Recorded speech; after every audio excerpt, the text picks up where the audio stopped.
Estamos iniciando o terceiro episódio do podcast Ressoa, nossa janela predileta para o mar.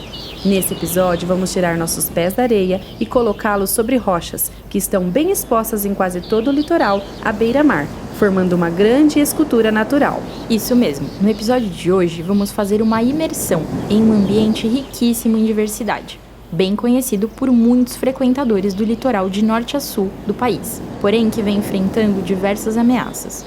Se você ficou curioso ou curiosa para entender de que tipo de rocha vamos falar aqui, então, assim como nós, calce primeiro suas sapatilhas antiderrapantes ou seus pés de pato para mergulhar nesse ecossistema rochoso fascinante. Eu sou a Juliana de Peu. E eu sou a Tássia Biazon. E este é o episódio sobre costões rochosos, do podcast Ressoa, uma janela para o mar, onde vamos, além do óbvio, trazer à tona a beleza e a importância desse ecossistema, que desempenha diversas funções que se refletem em nossas vidas.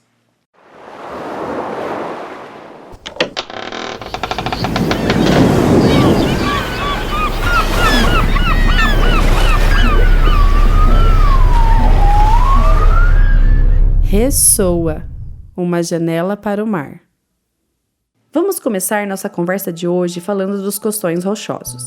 Este ecossistema fascinante está presente em quase todo o litoral entre as regiões do Maranhão e do Rio Grande do Sul, na fronteira entre a terra e o mar, onde são esculpidos pela ação tempestiva do vento, das chuvas, do batimento eufórico das ondas e da incrustação de numerosos organismos, criando um ambiente desafiador para a vida marinha.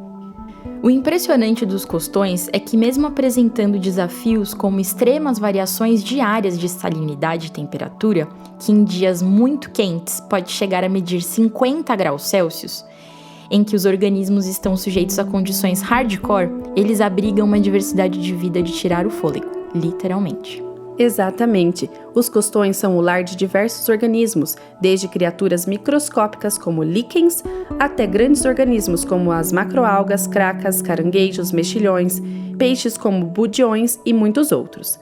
Além dessas formas de vida deixarem o costão mais vivo e colorido, elas contribuem para a cadeia alimentar marinha. Por sinal, organismos que vivem no costão podem estar presentes na refeição de muitos brasileiros e são fonte de renda para pescadores, marisqueiros e outros profissionais do mar. Para entender mais sobre essa riqueza dos costões no litoral brasileiro, convidamos Carlos Eduardo Ferreira, professor de Biologia Marinha da Universidade Federal Fluminense.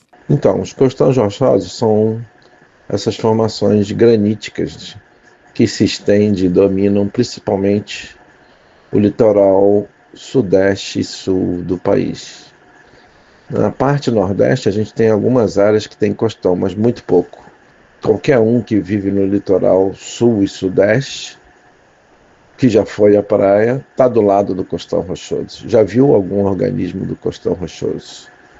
Todos os organismos que você está comendo na feira ou que você consome de frutos do mar, a maioria deles estão associados aos costões sul-sudeste. Se você vive no sul e sudeste, claro. Então a diversidade de organismos associados aos costões são muito grandes. No sul e no sudeste também, esses ecossistemas costões estão muito relacionados aos outros ecossistemas, como os mangues, como alguns bancos de gramas marinhas, que são vegetais superiores mais marinhos, né? Parece uma graminha mesmo. Ali na costa do Rio, na costa de São Paulo tem muito, costa da Ilha Grande ali tem bastante. Outros locais também, como São Paulo e Rio de Janeiro, na Baía da Ilha Grande, tem sistemas estuarinos associados aos costões, a água fica mais escura, rios caindo nos costões, e isso gera uma diversidade muito grande de organismos, né? Gradientes de salinidade. Então a diversidade de organismos é muito grande. Tartaruga, tubarão, baleia em costa, robalos, muitos moluscos, bancos de algas. Então é um sistema bastante diverso. Essa relação íntima das pessoas que vivem no litoral com o costão rochoso há mais de 100 anos, como revelou Cadu, carrega uma mensagem bem importante. a do quanto somos dependentes dos ecossistemas marinhos e costeiros. Exemplo disso é a criação do mexilhão perna-perna, atividade conhecida como mitilicultura, uma das mais produtivas no país, colocando o Brasil em segundo lugar como produtor, atrás apenas do Chile. O marisco é amplamente utilizado no preparo de muitos pratos como a paella, originária da região da Valência, na Espanha, que se disseminou por muitos lugares do mundo. Um estudo publicado em 2020 de percepção ambiental sobre os costões rochosos, conduzido por pesquisadores do Programa de Pós-Graduação em Ciências Ambientais e Conservação da Universidade Federal do Rio de Janeiro, entrevistou 600 pessoas de várias cidades litorâneas do norte do Rio. Quase 85% dos entrevistados disseram ver o costão como um lugar positivo. Algumas das frases que mais apareceram foram: lugar onde costumo ter lazer com a família. É um ambiente maravilhoso, cheio de vida. Tenho o hábito de vir às pedras desde a minha infância, mais ou menos desde os 5 anos. É um lugar onde tenho prazer com minha pescaria e também peixe fresco para comer. Além da pescaria e do comércio, os costões são também procurados para o mergulho, já que não há tanto revolvimento da areia na água, tornando a água mais límpida. Mas vale lembrar o cuidado para não pisar em organismos do costão rochoso, principalmente sobre as macroalgas, pois são mais sensíveis ao pisoteamento, e também as cracas, que são formadas por estruturas rígidas que podem causar cortes em nossa pele. A gente já citou muitas funções importantes do costão, mas não podemos esquecer de uma que nem sempre é tão evidente para as pessoas: a função geomorfológica. Os costões, por serem grandes formações rochosas, agem como uma barreira natural contra a erosão, dissipando a energia das ondas e protegendo as áreas costeiras. Mas apesar de todos os benefícios que esse ecossistema proporciona, ele infelizmente está exposto de maneira mais forte aos fenômenos climáticos, como ondas mais potentes, chuvas mais intensas e temperaturas mais altas, especialmente nas águas. Esses fenômenos mais intensos são fruto das mudanças climáticas que estamos vivendo, e segundo estudo publicado na revista Marine Environmental Research em julho de 2024, esses eventos irão alterar a biodiversidade do costão, aumentando 3 vezes mais a presença do caracol saquaritá e de mexilhões, e haverá 50% mais cracas, cenário que irá desequilibrar a cadeia alimentar. O ano de 2024 foi o mais quente já registrado, com 1,6 graus Celsius acima do período pré-industrial, de acordo com o Observatório Europeu Copérnicos. Esse cenário causará impactos na adaptação de muitas espécies dos costões e até mesmo diminuição da biodiversidade. Somado a esses eventos, o costão enfrenta a poluição por plástico e microplástico, que causa danos especialmente aos organismos filtradores, como ostras, lapas e mexilhões. Ao se alimentarem de microplásticos, esses moluscos acumulam pequenas partículas e passam para outros organismos que vão se alimentar deles, um processo conhecido como biomagnificação, contaminando toda a cadeia alimentar, gerando danos ainda muito pouco conhecidos à saúde desses organismos e até a nós, que muitas vezes os consumimos. Outro problema enfrentado por esse ecossistema é a exploração e a construção urbana sem a devida proteção, uma vez que são cobiçados por diferentes setores da sociedade de forma intensa há bastante tempo. Mas o que fazer para frear isso?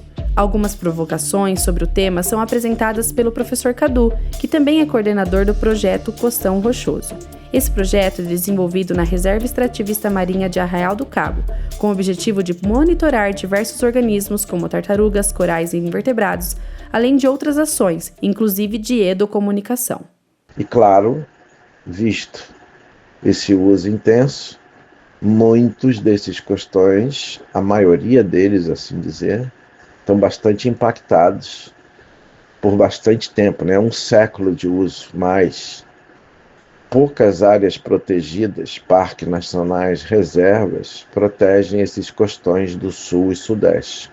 Alguns locais protegidos incluem ali, por exemplo, a costa de São Paulo, Alcatrazes, Laje de Santos, Queimada Grande, Queimada Pequena, Ilha Anchieta, todos esses no estado de São Paulo são tem algum status de proteção, parque municipal, parque federal, reserva biológica.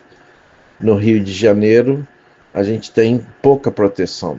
O Monumento Natural das Cagarras tem unidade de conservação, mas a proteção efetiva é pouco. Esses costões que eu falei de São Paulo, por acaso, são ali em algumas ilhas, né? As ilhas um pouco mais afastadas, é mais difícil de chegar, não é até fácil de proteger também, porque tem que ter fiscalização. No sul, por exemplo, tem alguns locais protegidos, como a ilha de Arvoredo, o arquipélago de Arvoredo. É um parque nacional agora. Então, poucos estão protegidos e deveria ter mais, porque o nosso uso é muito grande, né? A conservação dos costões rochosos é fundamental. Eles são paisagens incríveis, mas também pilares essenciais da saúde do oceano. O costão é considerado um laboratório natural para pesquisa, um banquete para alimentação, inclusive para a nossa, e um berçário que sustenta a reprodução e desenvolvimento de muitas formas de vida. Ele é mesmo incrível, em especial para nós que estamos frequentemente no litoral, observando essas diferentes paisagens. O costão é um lugar mágico, compondo junto com a água do mar, a mata, cores e paisagens muito contemplativas, que valem a pena de serem exploradas, como em Paraty, onde já vivenciei várias aventuras pelo costão. E o Cadu também trouxe um pouco da relação dele com o costão, e como este ambiente inspira o seu trabalho e a sua vida. A inspiração de estudar esse ambiente é muito grande, porque justamente é um ambiente que a gente cresceu. Eu, por exemplo, cresci no costão rochoso, brincando, comendo coisa, mergulhando, caçando. Meu pai era caçador sub, e hoje eu tento proteger esse sistema, entender como funciona e proteger, sabendo que a gente já perdeu muito das espécies que habitavam esses costões, né? Eu tenho trabalhado muito aqui na região de Arraial do Cabo, onde eu moro já há 30 anos. Aqui tem uma diversidade muito grande nos costões, porque tem uma área de ressurgência.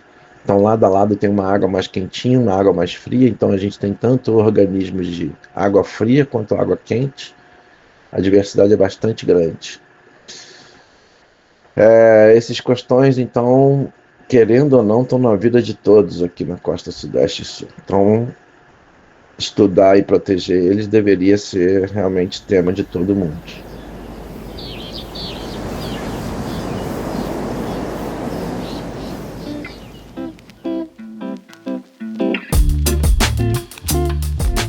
Para finalizar, vamos para o momento das curiosidades sobre os costões rochosos. Ecossistemas coloridos.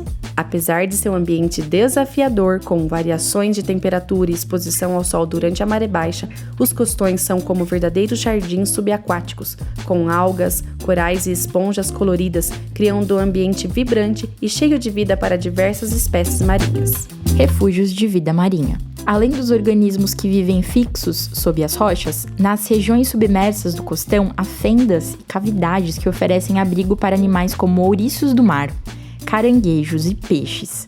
É um local propício para o refúgio de uma das espécies mais ameaçadas de extinção do mundo e da costa brasileira, o mero. Faixas coloridas. Você já reparou que nessas rochas há umas faixas coloridas? Essas faixas são criadas pelas condições de altas temperaturas e ventos e a altura do volume da água do mar. Isso cria vários ambientes em um só. Na rocha que não está em contato com a água, na que está em contato mas não totalmente submersa e na que está totalmente submersa. O legal disso é que há uma rica diversidade nessa estratificação, abrigando cracas, mexilhões e macroalgas. Diferentes rochas do costão.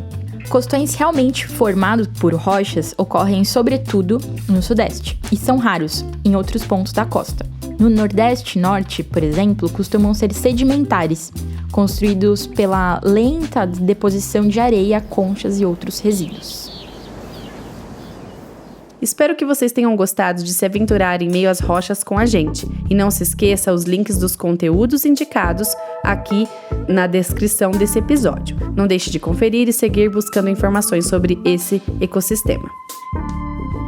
Esse episódio contou com a pesquisa e roteiro de Juliana de Bel, Tássia Biazon e Monique Torres. Apresentação de Juliana de Bel e Tássia Biazon. Participação de Carlos Eduardo Ferreira e Marina Cicini. Gravação e edição de Otávio Silva e Matheus Mota, da Secretaria Executiva de Comunicação da Universidade Estadual de Campinas.